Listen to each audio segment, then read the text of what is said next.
lightning and the thunder. But after all these years, I'm still scared of thunder. It's time for Middays with Thunder with Mitch Nelles, broadcasting live from the 1250 AM and 105.7 FM The Fan Studios, powered by the Potawatomi Sportsbook.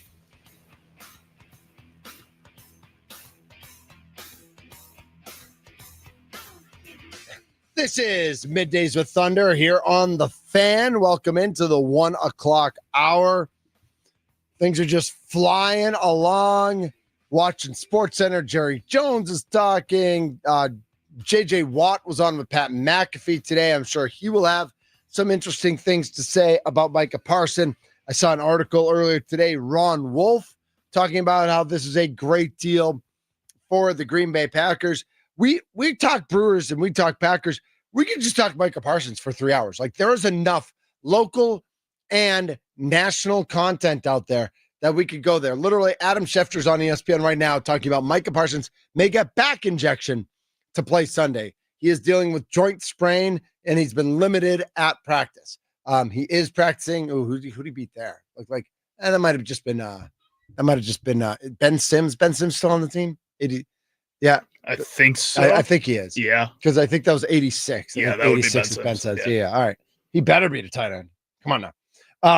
But we could, whether it's the injury, I just got a text from Adam in Florida who sent in, I assume the Packers knew about the back issue with Micah Parsons. Yeah, 100%.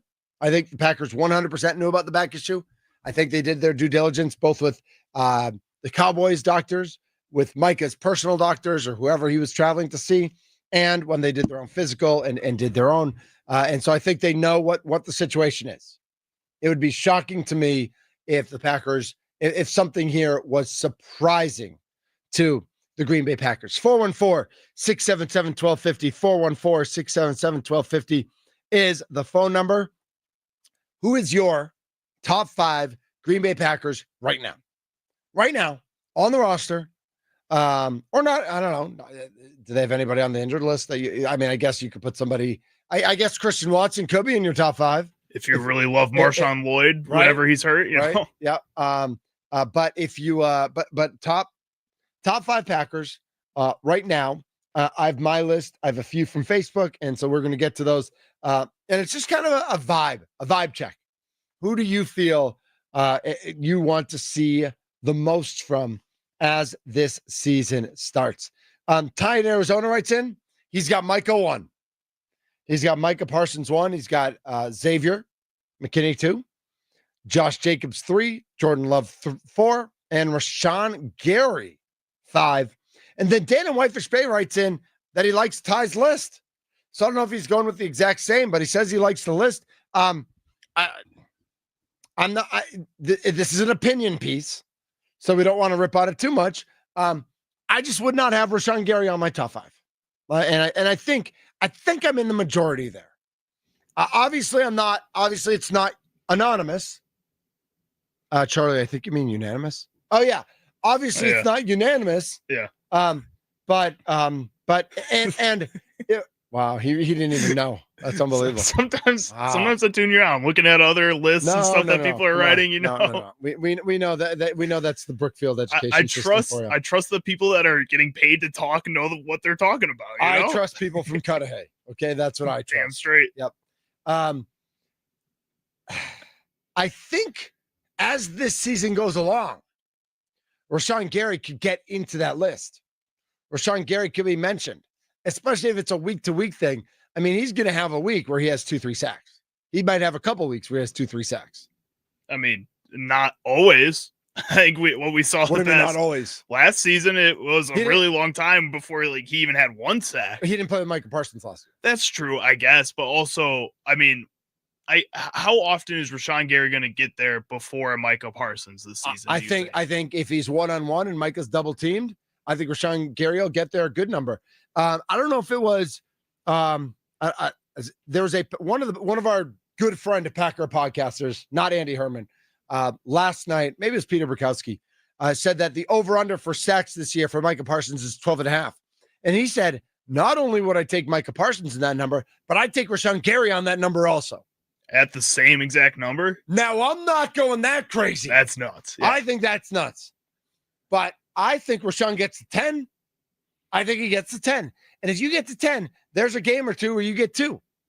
And I think on that week, because remember, the way I'm doing my polling is right now, today, who are your top 5 Green Bay Packers? Right now, not who you're predicting for the season, not based on last year. I mean, based on whatever criteria you want to base it on, but it's right now, today. Who are your top 5 Green Bay Packers? Whoa, it just got stormy outside, Charlie. Scary. Yeah, because sometimes I'm scared of thunder. Tommy Wirtz is here. What's up, Big Dub? What's up? How we doing? Good. I'm good. How do you like Big Dub? Sure. Yeah, I'll take it. Do you know what I've been calling Charlie? The Gentle Giant. The Gentle Giant. Do you like that? I've heard him. A lot of his buddies go Chuck with him. Chuck? Yeah, right. Is he totally Big not a Chuck. Chuck? That's what I went by. That was Big my Chuck? radio You name went in by Big college. Chuck. Yeah. You're not Big Chuck. That's for sure. Yeah, you're not a Chuck. I remember hearing that. Just thinking. Double G. You want the correct top 5 right here? Yeah, I'd love that's correct top 5. Okay. If you have, All right. Number one. Hold on. No. I have my notebook. Okay. This is the correct list. I got my pen. I'm gonna write Tommaso in Kudahi. Thank you. Number 1 is Micah Parsons. Okay. I don't think that's any surprise. Nope. Number 2, Zachary Tom. Zach Tom. Wow, Number okay. 3, Xavier McKinney. Okay. Number 4, Joshua Jacobs. Yep. Number 5, Jordan Love. That's the correct list. Interesting. Okay. Parsons, Zach Tom. Why Zach Tom, if I may ask? He just got absolutely paid, and he was widely regarded as one of the top tackles in the entire sport. So Okay. All right. that is the current list, not the sexiest position. I understand that. No, it's okay. Putting Rashawn Gary in the top 5 Packers, you know how I feel. I would never do that. Nope. Maybe he can earn that by the end of the year, and I do like his role. I do like his role a lot better now. I will admit that. But no, that's the correct list. Zach Tom not being in a top 5 is crazy. Rex Ratio chimes in on the Twitterverse at the Fan Milwaukee. Remember, we got the question up at the Fan Milwaukee. You can answer it right there on Twitter. He's got Jordan Love 1. Don't call him Chandler. Micah Parsons 2. Josh Jacobs 3. Edgerrin Cooper 4. And Matthew Golden 5. I would even say that you could take Jordan Love off of my list and put in Cooper. Okay. And I'd be okay with that. Yep. But I think the top 4 are pretty non-negotiable. I have a feeling. I'm trying to figure out if you're going to hate my list or be okay with it. I don't think you're going to hate my list. You'll hate my list no matter what. But, correct. Charlie, you want to go with your list next? Sure, I can go with my list next. And I'll repeat it so Tommy can hear it. All right. Number 1, Micah Parsons. Number 1, Parsons. This is pretty easy. Number 2, Xavier McKinney. Number 2, X. Number 3, Josh Jacobs. Number 4, Elgton Jenkins. Number 4, Elgton Jenkins. Got it? Number 5, Edgerrin Cooper. And then Edge. Okay, so you have Elgton Jenkins over Zach Tom. I think Elgton Jenkins is just the most versatile player on that offensive line. I was going to go with flex. I knew that was a flexible situation. You can put him at almost any position. I think he's going to be at least a league average player at that position, no matter where you put him. And that's pretty good. If that's your bottom, that's your floor is league average, and your ceiling is an all-pro like he's shown in the past, as long as he stays on the field, he's in my top 5. Nice. All right. So Parsons, X, Jacobs, Elton, and Edge. All right. And I'm going to chime in. I'm going to go with mine. I've got Xavier first. I've got Jacobs second. I've got Love third. Wow, I hate your list already. I've got Parsons fourth, and I've got Edge fifth. And I will say, I expect Parsons to be 1 or 2 for most of the, but he hasn't played a game for the Packers. Yeah, but it's Micah Parsons. I know he's Micah Parsons. I get that, but he hasn't played a game. He needs an epidural, maybe. He's got a back issue, whatever. He's limited in practice. All these things I don't really care about. The more thing is that, like, right now for the Green Bay Packers, he hasn't played a game for the Green Bay Packers. The fact that I have him on the list, like, I actually thought about not having him on my list. Yeah. Because he's never played a game for the Green Bay Packers. He's literally games played in his career for the Green Bay Packers is a 0. Yeah, and he's already one of the better. He's the best edge rusher on the team without playing a game. He is. He actually provides more pressure on quarterbacks from the sidelines, but he actually hasn't than anyone else on this team did last year. The only thing he's done is Detroit has had to change their game prep.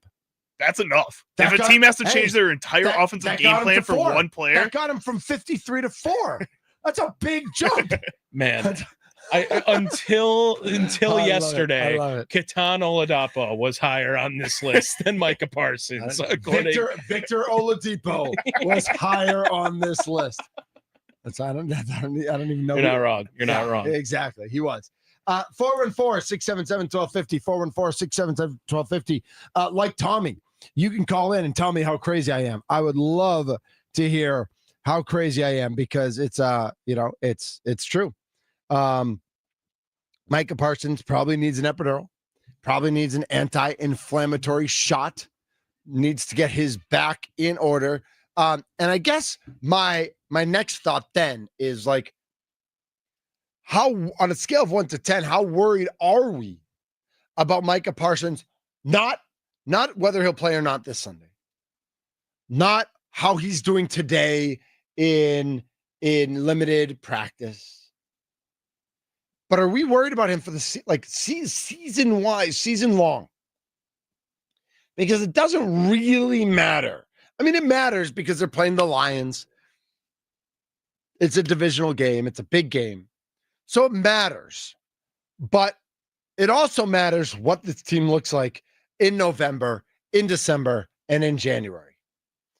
And is Micah Parsons back going to allow him to be the Micah Parsons we expect, we want, the Packers need? Is he going to be that Micah Parsons week in and week out, 17 weeks of playing, 4 weeks before a bye? So he could play, he could do kind of this halftime thing, week 1 and week 2. You then have an 11-day break. You then get the Browns. Then is the big Sunday night game in Dallas. Then is a bye. And then do you really reevaluate where we are health-wise, where we are playing-wise, what that all looks like based on the injury issue that I think none of us really believe is a huge, huge deal, but because it's Micah Parsons, like if this was LVN, we might not even know about it.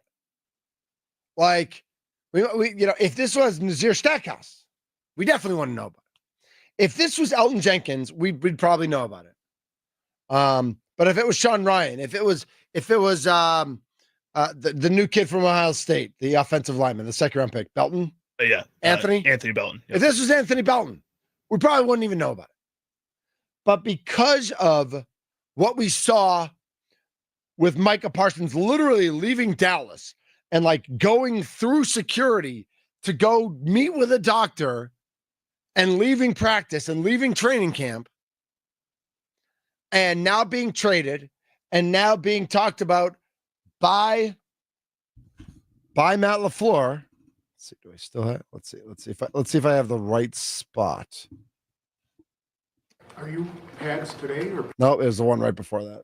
Because nobody cares about Pat. About where Mike is at with his back that you're expecting to play on Sunday? Well, we'll see. I mean, we're still he's doing everything in his power. He's rehabbing hard. We've got to get through a couple practices to see how he responds, to see how he does. But certainly hopeful. You know what I didn't love is he's rehabbing hard. So it's almost like he's coming back from an injury. And I don't know that was the thought process, is that he was you rehab from an injury. What's the injury? When was the injury? We know he has a back, but I don't know that we were truly under the impression that he has to rehab. He has a back situation that he has to work out, that he has to get a shot for, that he has to be under treatment for.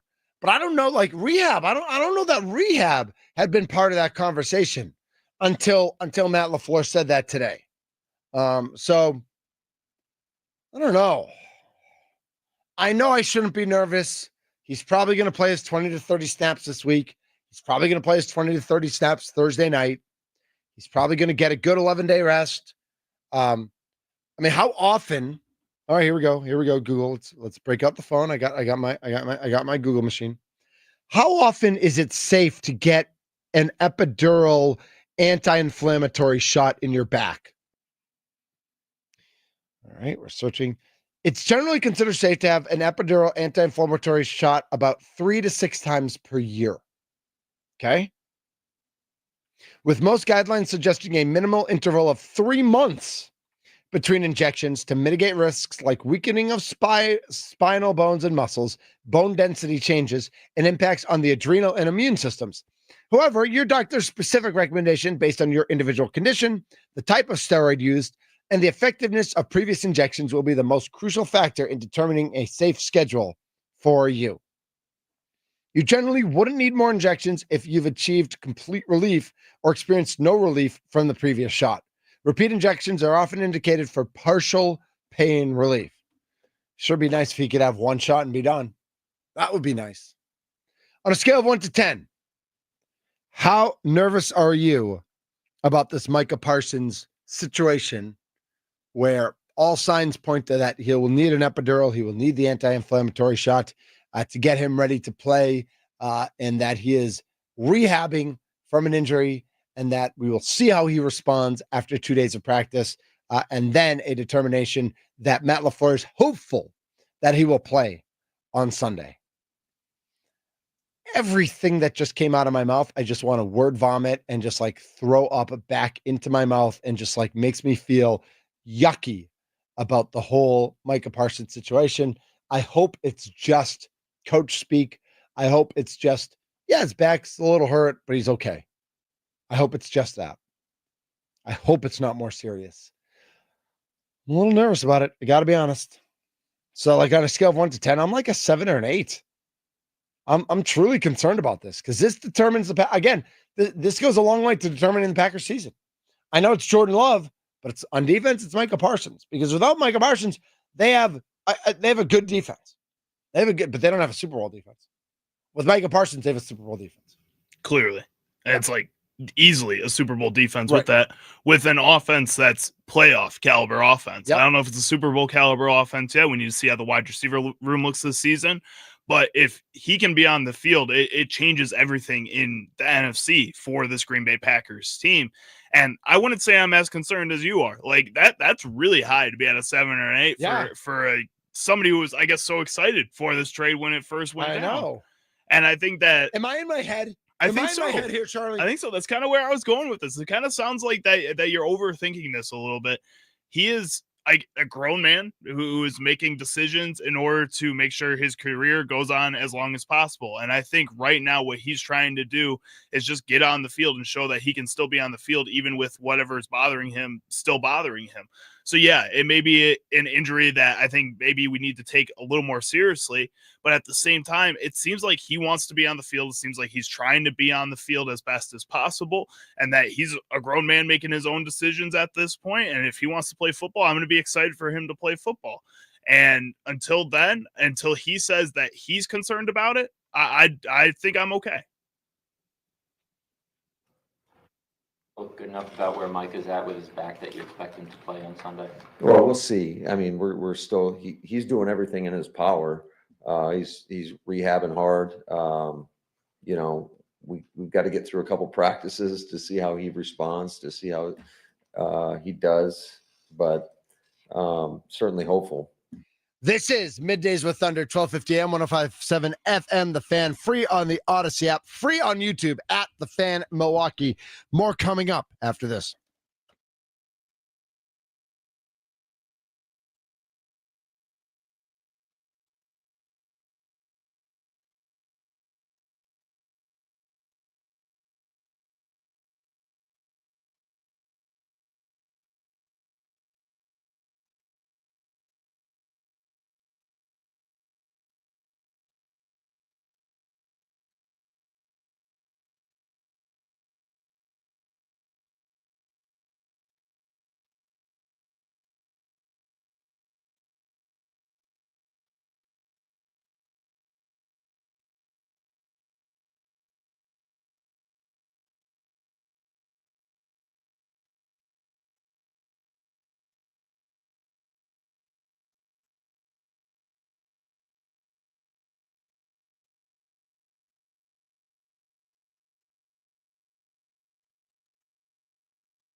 This is Middays with Thunder here on The Fan. I'm Mitch Nelles. Charlie Usen's here as well.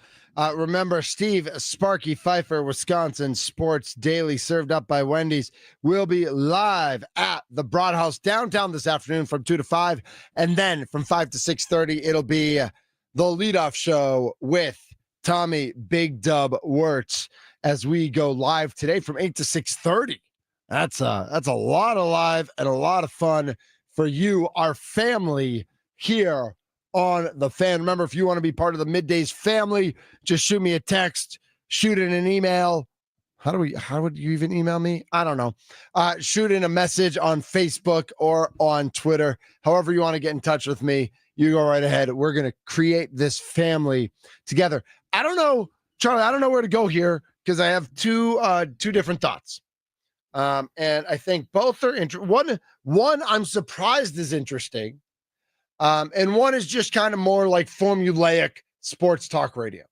So one is Brewers. Mm-hmm. Like, we haven't talked that much Brewers today. They were off yesterday. They're playing at 6:40 tonight. Jose Quintana's taking on Aaron Nola. I could break down the matchup. I could talk about what the Brewers need to do the last 29 games of the season, or 27 or whatever they have left, or 23.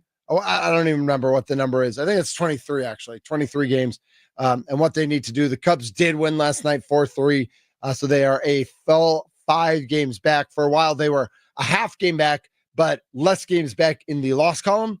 They are now actually 5 games back and 5 games back in the loss column. They did gain that half game last night. The other one is this Kawhi Leonard story, which I can't tell if it's interesting or not. Like, I can't tell if I really care. Like, if this is like, I'm surprised that this has as much smoke to it as it seems to. It's like a leading headline on multiple national sports sites right now. They're talking about it a little bit on the national shows. I know Q wrote in the dugout earlier this show onto in the YouTube page at The Fan Milwaukee, asking questions about it. And so I kind of feel like there's some interest here, like there's some juice here. So I think maybe we'll talk about the Kawhi Leonard situation for a little bit. For those of you who don't know, Kawhi Leonard is under investigation that the Clippers skirted the NBA salary cap and paid him an extra $28 million for a job he never had. And if that sounds crazy and weird to you, and why I don't think it's like a big deal, but maybe it is like, this is what happened in college every day, all day for 100 years until NIL started a couple of years ago, right? Like, every quarterback in the country, every point guard in the country, every big time athlete in the country, in D1 athlete, got the job at the car dealership, never showed up, and either got the car or got $100,000 or whatever it was from the school and from the booster. And this is just like, oh, this is how college basketball works. This is how college football works. This is how college athletics works. I don't know that anybody's ever heard of a pro player signing a max deal in the NBA. You know, now that it's up over $70 million a year. But for a while it was a big deal when LeBron was making 44 or 32, and now it's up to over 70. But whatever Kawhi was paid by the Clippers, that they then went into the side room, and the owner said, if you sign this deal, I've got an extra $28 million for you. We're going to send it right to an account. You're going to pretend to be an endorser and have this job, and we'll just send it to you, and we're literally never going to mention this ever again.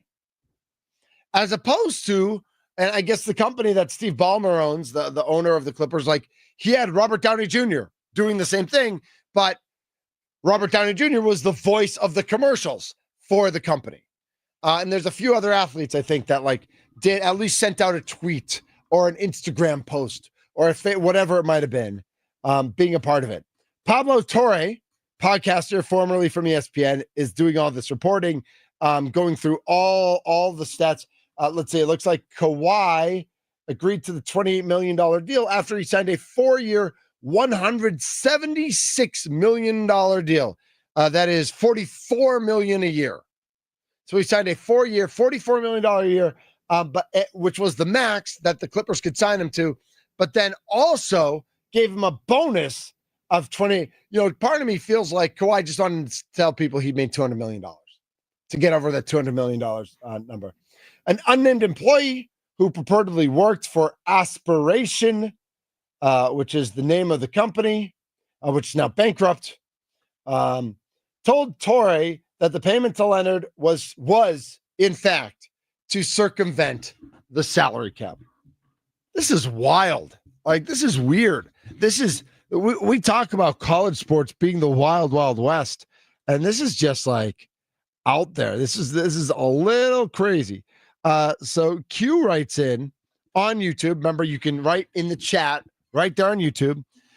Really surprised that type of arrangement doesn't happen more in sports with salary caps. Seems like the ultra-rich owners would have handshake agreements on the side all the time to lure elite players. So that's my next question, right? Isn't that the natural next question? We're finding out about this with Kawhi. Are any of us going to be surprised if we find out there are 40 more deals like this in the NBA? 80 more deals like this in the NBA. When the Bucks this offseason signed Gary Trent Jr. to a minuscule deal, Q writes in, how about with these crazy vet minimum deals? There's no way Gary Trent Jr. should be playing on a vet min. It makes you think, does he have a podcasting job, in quotes, on the side? And Q saying, I think it's possible on both extremes. High end like Kawhi and low end to round out a roster like Gary Trent Jr. So again, I ask, who's going to be surprised when we find out that these are running rampant throughout the NBA and NFL? Probably far less than Major League Baseball because there is no salary cap in Major League Baseball. But in sports that have a cap and you have billionaire owners where, with all due respect, $28 million isn't that much money. It's just not. Like, if you have $1 billion, $28 million, you can write that, you can wire that money like that. That's a good snap. That was crispy. Yeah, that was solid. A big rumble, and I dap it up every once in a while, and we'll keep going until like there's a good smack between the hands. At the brewery, I have one of my coworkers. We do that every time I walk in. Yeah, to see how good we can. And if you mess it up, you got to keep going until you get a good one. Exactly. Yep, I'm with that. Is this like? Do you believe that this is rampant throughout sports? Is this a one-off weird deal with Kawhi? Because we all know Kawhi's a weird dude. 414-677-1250. 414-677-1250 is the Nicolay Law Fan Talking text line. Let's go to Al in Cedarburg. Al is in Cedarburg. He is first here on Middays with Thunder. Al, what do you got for us today? All right, Thunder, what's cracking? How you doing? Living the dream, maybe. Somebody stole that line from me, and I'm stealing it right back. Touche. I think there's a couple reasons why this story is so popular. One, I think the source who broke it. So Pablo Torre has been just killing it lately with his very, very interesting, in-depth insights and investigations to things that a lot of the sports media won't cover. So I think just with the popularity of him lately, that is one of the reasons. Two, there's a lot more that's going to come out on this. Kawhi, actually, there's already reports starting to trickle out that Kawhi, while he was negotiating throughout free agency with the Raptors, the owner, he basically put aside $15 million in extra endorsements. So the reason I think it's getting a story from Kawhi's standpoint is he was really playing a lot of people. And I think where this ties into, Thunder, one of the bigger points that you just touched on is this is happening in the NBA all the time. Like, to the vet minimum deals, yes, there's way more money involved. They're getting them tied into investments. There's business acquisitions. There's all sorts of things that they sell these guys on that say, yeah, look, we're going to pad it a little bit, and it's just a way to play around the rules. I mean, this is kind of nuts, but I'm kind of here for it. Like, I want there to be a list of like 200 NBA players who have these deals. That like I want to find out that they all have this. That it is the Wild West out there, and I get kind of like I root for 14 teams to tie for the last wild card or the last day, or I root for every team to get upset on the last week of college football just to mess up with the polls and with the rankings. I am rooting for chaos here. I want nuts. I want craziness, but it also wouldn't surprise me if this is like a Kawhi special, just because Kawhi like is a savvy businessman, but also is a weird dude, and so like. The fact that it's Kawhi, of course it's the Clippers, and of course it's Kawhi, right, Al? Yeah, of course. I mean, like you were talking about how weird he is. I mean, he was the first athlete to sign with New Balance. Yeah. I mean, say less. Say less. Al, thanks so much for the call. We'll talk to you soon. Appreciate it, guys. You bet. That's Al in Cedarburg jumping off. You can jump on 414-677-1250, 414-677-1250. If you want to, if you are watching on YouTube and you saw me do some calisthenics just now, my computer was dying. I had to get a charger, and mission accomplished. Like you're still tangled up, right? But I'm good. You're back over, yeah. I'm good, all right. Charlie, like I don't think Charlie could be amused anymore by my antics during a show. That's what I'm here for. So yeah, I mean, so the NBA has not immediately responded to the ESPN's request for comments on Tory's allegations. Remember, the NBA just switched to ESPN this year. So that should be a fun little, fun. Now, Pablo Torre is not with ESPN anymore. So in 2000, Joe Smith, former Buck, but then Timberwolf, was engaged in an illegal secret agreement. An agent allegedly promised him to pay him a future multi-million-dollar deal if he signed with the team on a shorter contract for less money. He worked that out with his agent. The NLI penalized the Timberwolves by removing 5 first-round draft picks and fining the team $3.5 million. The NBA fined the Clippers $50,000 for in May of 2019 because of public remarks Doc Rivers made about Kawhi Leonard while he was a member of the Toronto Raptors. This is good. This is going to be fun.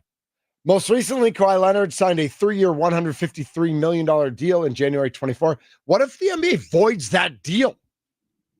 Like, what if the NBA voids Kawhi Leonard's deal and says he's a free agent and makes that dead money on the Clippers cap? That would be insane. Well, that would be insane. That might be bigger than Micah Parsons being traded to Green Bay. I'm serious. Like, I want absolute chaos here. I want this to go so sideways on everybody and ban Kawhi for a year. The only thing that I think kind of stands out to me is that it seems like the NBA has been so involved and so excited for the Clippers and the way that they've kind of changed their organization since Steve Ballmer got there. And I think they did that because of all the issues that they had with the Clippers, the previous ownership before that. With Sterling. Exactly. And that is something that I think if you have a situation like this where potentially Kawhi Leonard is doing something that you've handled very aggressively in the past, it would really kind of just turn around all that work that I think the league tried to do to rebuild this Clippers organization into a respectable organization post Sterling. And if you're going to go and reset this, I think that's a really black eye for the NBA. And I don't know if Adam Silver, a guy in the past that seems like he doesn't want to deal with the black eyes that happen all the time, is going to want to have to deal with this one either. Yes. And here's where two things can be true, Charlie. I totally agree with everything you said. And I can see the NBA losing their everlasting you-know-what. And just saying, Clippers, we got this franchise away from Donald Sterling to you. We got control of this franchise away from the Sterling family, who was not going to give up this franchise, did not want to sell this franchise. And I know you paid $2 billion for it, and you made a record deal at the time, but we got this franchise into your hands. We set this up for you. And then we've been doing all the, you've been making good moves. You've gotten players, but we've done everything that a league can do to set your franchise up for success. And this is how you treat us? You're out. Ballmer's banned. The Clippers are disbanded. They move back to San Diego. That's not going to happen. But if this all comes down in a way that the Clippers have truly violated the rules, and Kawhi has truly circumvented the rules of the NBA, the NBA could, I don't know that they will, but the NBA could react in a way that they just say, enough. We did everything for you. We gave you this franchise on a silver platter. We got Kawhi to you and Paul George when you wanted that. We made sure everything was clear for you. And this is what you do. This is how you reward us. Ballmer, you're through. Clippers, you're through. Kawhi, you're through. I don't mean lifetime bans, but I mean, fines in the millions. I mean, draft picks. I mean, voiding of contracts. Like, talk about the NBA stepping in and saying, this is a violation of our code of conduct. Kawhi, your contract is voided and you're banned for a year. And Clippers, you lose the next 5 first-round picks because that's what happened in 2000 to the Timberwolves when they did something much smaller than this, but still tried to mess behind the scenes with the approved finances of how this league operates. Wow. I had no idea I had feelings about this. So, sometimes you just got to start talking about something, and then you get a little more into it and a little more into it. Yeah, that's fantastic. All right. Well, we will keep our eyes on this Kawhi Leonard situation. The report again, the Clippers skirted the cap with the Kawhi payment. Clippers are going to be in trouble, and Kawhi is going to be in trouble. I think they're in trouble. So this will be interesting to see how this works out. Anton writes in the dugout. Remember, the dugout is our chat on the Fan Milwaukee. Do you think the Packers are playing possum with not giving out a game day decision regarding Micah? I don't know. We've played the audio like 900 times from the floor today, and I don't know if they're playing possum. I think if I'm the only thing they'd be playing possum about is the Lions prepare for Parsons and then Parsons doesn't play. Because if you're the Lions, you're preparing for Micah Parsons to play, right? Right. You have to. So the only way you're playing possum is that if you make the Lions game plan for Micah Parsons and then Micah Parsons does not play. And at the end of the day, that doesn't benefit the Packers because Micah Parsons is not playing in a game you need him to play. So I don't think there's whether they designate him as probable or questionable or doubtful or whatever it might be. I think we all know the truth. He has a back issue. Adam Schefter again is on SportsCenter right now. Micah Parsons may get back injection to play Sunday. May not. Like after 4 hours of radio, I need a back injection. Can you crack my back, Charlie? Sure. Did you do that for me? I think I can get you a back injection. Maybe we can go find one. Talk to Micah. Man, a little sore over here. But Anton, thanks for checking in. And you can check in on our YouTube page at The Fan Milwaukee. My name is Mitch Nelles, a.k.a. Thunder. It's Middays with Thunder right here on The Fan, 1250 AM, 105.7 FM, The Fan. Little Brewer talk to wrap things up and throw it over to Sparky at the Broadhouse downtown. Brewers, Phillies tonight, 6:40, first pitch. Jose Quintana. I got a good feeling about this one. I can't tell you why. I just do. It's Middays with Thunder on The Fan.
This is Middays with Thunder. Steve Sparky Pfeiffer coming up in just a few minutes. He's at the Broad House downtown Milwaukee. He'll be there from 2 to 5. And remember, you want to get out there. You don't just want to get out there, but you want to have a Sun Cruiser vodka iced tea. Him being out, he's out there with our friends with Sun Cruiser vodka iced tea. Tommy Wirtz will be there from 5 to 6:30 as well. Would love your thoughts on the Kawhi Leonard situation if you want to chime in. Micah Parsons as well. And we will continue to monitor that today, tomorrow, Friday, Saturday, Sunday morning. I feel like there will not be a time between now and Sunday 3:25 that we are not thinking about Micah Parsons. We'll be thinking of other things also, but we will also be thinking of Micah Parsons. 414-677-1250, 414-677-1250. You know what's the worst, Charlie? By the way, my name is Mitch Nelles, a.k.a. Thunder. We're on The Fan, 1250 AM, 105.7 FM, The Fan, and free on the Odyssey app. When you bite your lip, first of all, that's awful, right? Right, on its own, yeah. And then, a day later, you're eating and you bite your lip in the same exact place. And it's already swollen, so it's already sticking into your mouth. And then it's like, it is not fun. It is not fun. It's not. No, in case you were wondering, what's fun? Hey, Mitch, what's fun? Keep putting pressure on it. That's how you keep you keep your tongue on it, keep putting pressure, and then I got to talk for 4 hours on the radio. Maybe not right now. Okay. I have to talk for 4 hours on the radio, Charlie. Yeah. 1 hour with Mason, 4 hours on do it telepathically. You can't do that. You're telling me how Jordan Love manifested Micah Parsons onto the Packers. Exactly. I'm going to manifest my lip healing. Exactly. I love that. Man, yesterday, it is weird when the Brewers don't play. And granted, they played 19 games in 18 days. So that was a big deal. But it's also really weird to have a Tuesday day off because 92% of the time, that's science. I did the math. 92% of the time in the summer in Major League Baseball, your day off is either Monday or Thursday.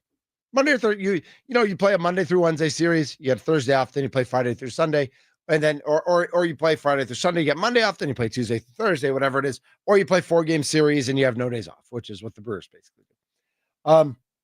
But with Labor Day, the Brewers wanted the Labor Day crowd, and they got I got an email from my buddy at the Brewers. My ticket guy. Am I allowed to say that I have a ticket guy at the Brewers? I think so. Right. Yeah. There's nothing wrong you with got that. ins. Right? Yeah, that's fine.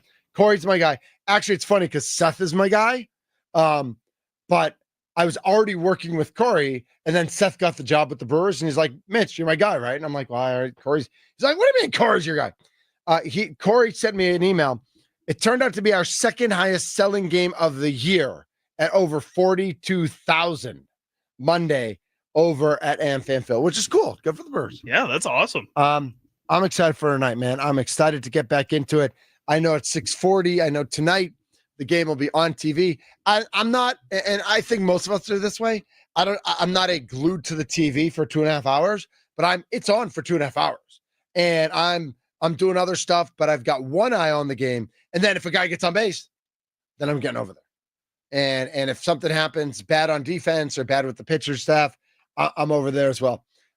Jose Quintana tonight on the mound for our Milwaukee Brewers, still 10-5 with a 3.69 ERA. We know he really struggled his last outing.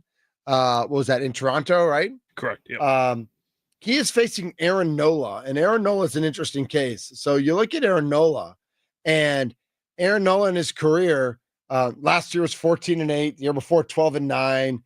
He's had some years. In 2018, he was 17-6. In 2019, he was 12-7. He's got over 100 career wins. He's got an ERA of 3.81. But he's 3-7 with a 6.47 ERA this year. His last 3 starts, he was hurt in mid-May, and he was out until mid-August. He was 2 1/3 against Washington, 2 1/3, 7 hits, 6 runs. Then faced Washington again. And went 6 innings, gave up 5 hits, 3 runs, 2 earned. Then faced Atlanta, 6 innings, 4 hits, 4 earned runs. So since he's been back, he's pitched 14 1/3 innings, and he's given up 12 earned runs. Overall, his August ERA was 7.53. His ERA for the season is 6.47. All I can say is I hope this continues. I hope he's not healthy.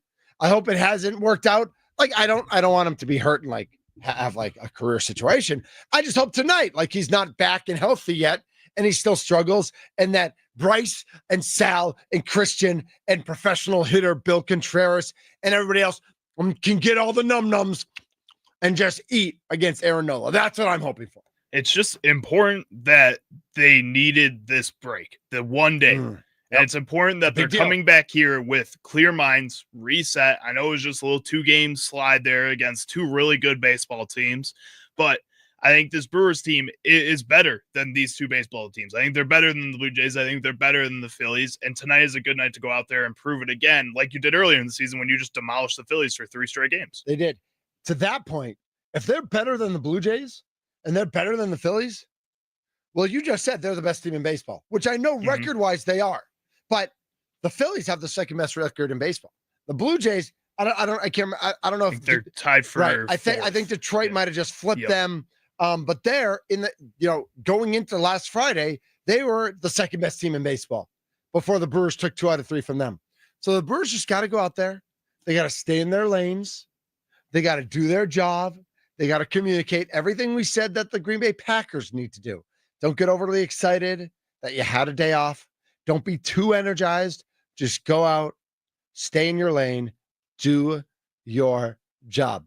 Steve Sparky Pfeiffer, Wisconsin Sports Daily, served up by Wendy's, coming up next. He's at the Broad House, downtown Milwaukee, from 2 to 5. Tommy Wirtz with the leadoff show from 5 to 6:30, also at the Broad House. Also brought to you by Sun Cruiser Vodka Iced Tea. My name is Mitch Nelles, a.k.a. Thunder. This is Middays with Thunder. We're on 1250 AM, 105.7 FM, The Fan. We're on the free Odyssey app, the free iHeart app, the free YouTube app, and free on YouTube. You can comment on YouTube in the dugout. You can always comment on the Nick Lee Law Fan Talking text line, 414-677-1250, 414-677-1250. Chime in, roll call, where you're from. Steve Sparky Pfeiffer is next. This has been Middays with Thunder on The Fan.